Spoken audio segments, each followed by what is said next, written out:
नमस्कार मित्रांनो, माझं नाव विश्वंभर शिंदे। आज या व्हिडिओच्या माध्यमातून आपण झोन दाखला कसा काढावा हे बघणार आहोत। बऱ्याचदा जास्ती करून शहरी भागामध्ये या झोन दाखल्याची गरज पडते, कारण की आपल्याला ती जमीन जी प्लॉट घ्यायचा असतो तो बघायचा असतं की रहिवासी झोन आहे, ग्रीन झोन आहे का रेड झोन आहे, असे जे काही झोनचे प्रकार असतात ते हे झोन दाखल्याच्या बघितल्याच्या नंतर आपल्या लक्षात येतात। तर हा झोन दाखला PMRDA अंतर्गत देण्यात येतो। तर हा झोन दाखला कसा काढायचा, जे की सरकारी रांगेत जाऊन सरकारी कार्यालयाच्या बाहेर रांगेत उभं राहण्याची तुम्हाला आवश्यकता नाही, तुम्ही तुमच्या घर बसल्या देखील हा झोन दाखला काढू शकता। तर तो झोन दाखला कसा काढायचा याची A to Z प्रोसेस आपण या व्हिडिओच्या माध्यमातून बघणार आहोत। तरी तुम्ही आपल्या चॅनलवरती जर पहिल्यांदाच आला असाल तर चॅनलला सबस्क्राइब करायला विसरू नका। असेच नवनवीन महत्त्वपूर्ण व्हिडिओ आम्ही आपल्यासाठी घेऊन येत असतो। चला तर मित्रांनो, व्हिडिओ सुरू करूयात।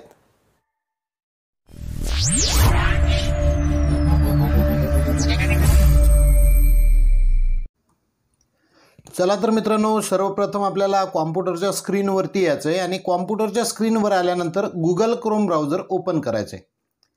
आता गुगल क्रोम ब्राउझर ओपन केल्यानंतर zonecertificate.pmrda.gov.in ही वेबसाईट मी तुम्हाला व्हिडिओच्या डिस्क्रिप्शनमध्ये देणार आहे, त्या ठिकाणावरून तुम्ही कॉपी करू शकता। तर या वेबसाईटवरती आल्याच्या नंतर सर्वप्रथम आपल्याला काय करायचं आहे, तर सिटीजन रजिस्ट्रेशन आपल्याला करायचं आहे। 4-5 स्टेप आहेत अशा, ह्या कशा पूर्ण करायच्या मी संपूर्ण तुम्हाला या व्हिडिओच्या माध्यमातून सांगणार आहे।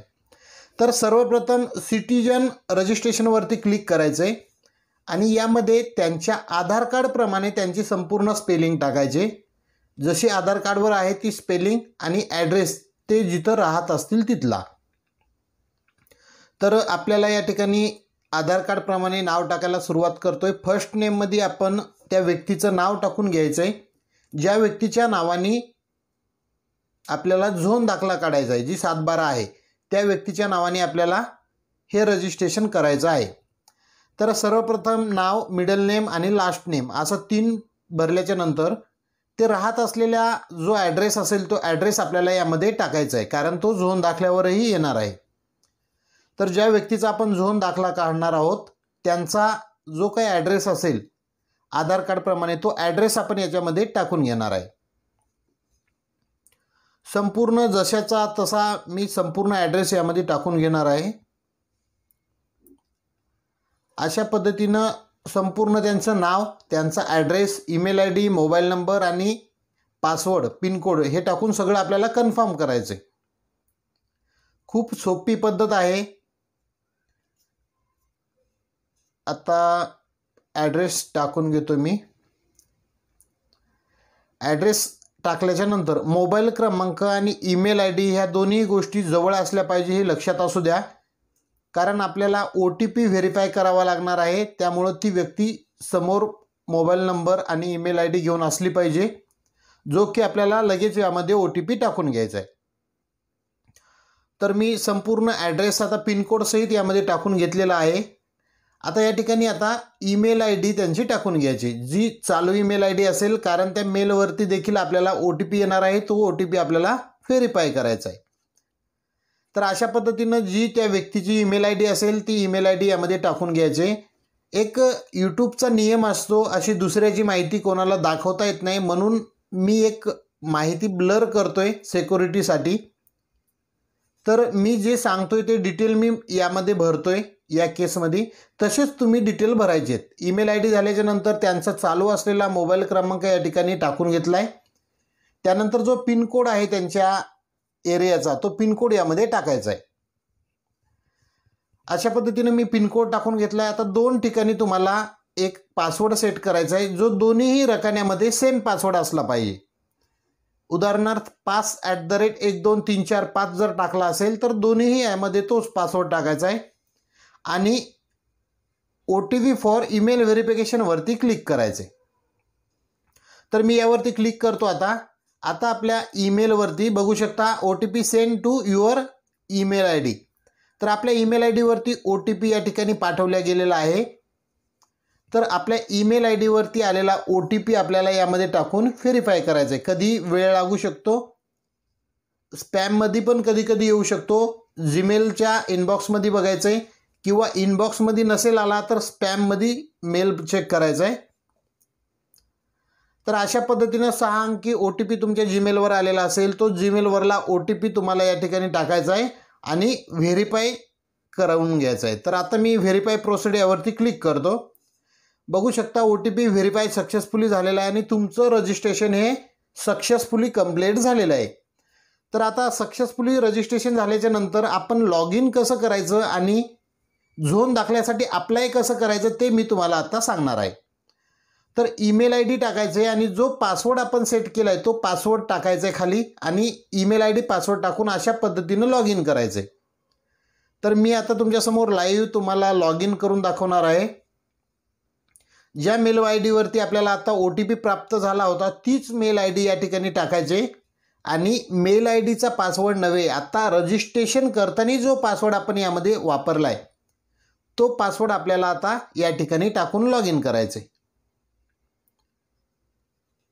तर अशा पद्धतीने मी पासवर्ड या ठिकाणी टाकून घेतलेला आहे, मेल ID पासवर्ड, आणि आता लॉग इन यावर क्लिक करून मी लॉग इन करणार आहे. पासवर्ड पाहिजे तर सेव्ह करून ठेवू शकता तुम्ही. अशा पद्धतीने लॉग इन करून घेतो मी. आता लॉग इन केल्यानंतर अशा प्रकारचा इंटरफेस तुमच्यासमोर आलेला असेल. आता बघू शकता इथं शिक apply for new zone certificate यावरती क्लिक करायचं आहे. त्यावर क्लिक केल्याच्या नंतर संपूर्ण माहिती तुमची रजिस्ट्रेशन करताना टाकलेली या ठिकाणी आलेली असेल. आता काय करायचं आहे तुम्हाला, फक्त तुमचा तालुका, व्हिलेज ह्या गोष्टी तुम्हाला निवडायच्या आहेत. तुमचं नाव, मेल ID आणि मोबाईल क्रमांक, ॲड्रेस आलेला असेल. आता जो तुमचा तालुका येत असेल तो तालुका तुम्ही यामध्ये निवडायचा आहे. त्यानंतर तुमचं व्हिलेज म्हणजे तुमचं गाव कोणतं आहे ते गाव यामध्ये निवडायचं आता. आणि गाव निवडल्याच्या नंतर तुमची जी जुनी 7/12 आहे, जुन्या 7/12 म्हणजे फोड करून छोट्या छोट्या 7/12 आता केलेल्या असतात. जी मोठी 7/12 असते त्या 7/12वर जो जुना सर्वे क्रमांक असतो किंवा खाते क्रमांक असतो तो आपल्याला लागणार आहे. तर मी या ठिकाणी आता गाव निवडून घेतो. मी गाव या ठिकाणी निवडून घेतलेलं आहे. आता सर्व्हिस यामध्ये आपल्याला सर्वे नंबर किंवा गट नंबर या ठिकाणी टाकायचा आहे. तर कोणता टाकायचा मी तुम्हाला एक दाखवतो एक्झाम्पल म्हणून. ही साधी 7/12 मी या ठिकाणी ओपन केलेली आहे. तर हा जो गट क्रमांक असतो बघू शकता 286 हा गट क्रमांक त्या ठिकाणी टाकायचा आहे. मोठी 7/12 असली पाहिजे म्हणजे अर्थात जुनी 7/12. आणि आपल्याला 7/12 देखील या ठिकाणी अपलोड करायची आहे, पण ती 7/12 तुमची डिजिटल 7/12 असणं गरजेचं आहे. मी या ठिकाणी तुम्हाला साधी 7/12 दाखवतोय, भूमी अभिलेखच्या साईडवरून डाउनलोड केलेली. पण तुम्हाला जे आहे ते डिजिटल 7/12 किंवा तलाट्याकडची 7/12 यामध्ये अपलोड करायची, साधी 7/12 अपलोड करायची नाही.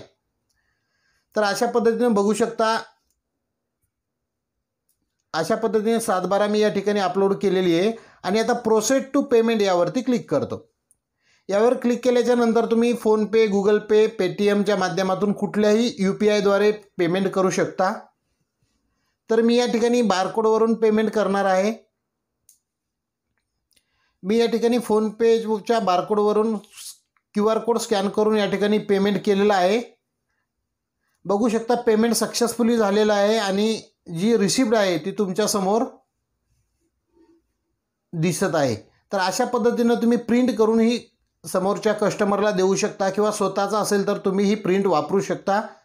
वर्किंग 8 दिवसामध्ये तुम्हाला तुमच्या रजिस्टर मेल ID वरती झोन दाखला मिळालेला असेल. जर नाही आला तर या रिसिप्टवरती तुम्हाला टोल फ्री क्रमांक मिळालेला आहे, त्या क्रमांकावरती संपर्क करून तुम्ही चौकशी करू शकता. पण प्रॉपर तुम्ही जर अर्ज केला असेल तर निश्चितच तुम्हाला झोन दाखला हा वर्किंग 8 दिवसामध्ये प्राप्त होतो.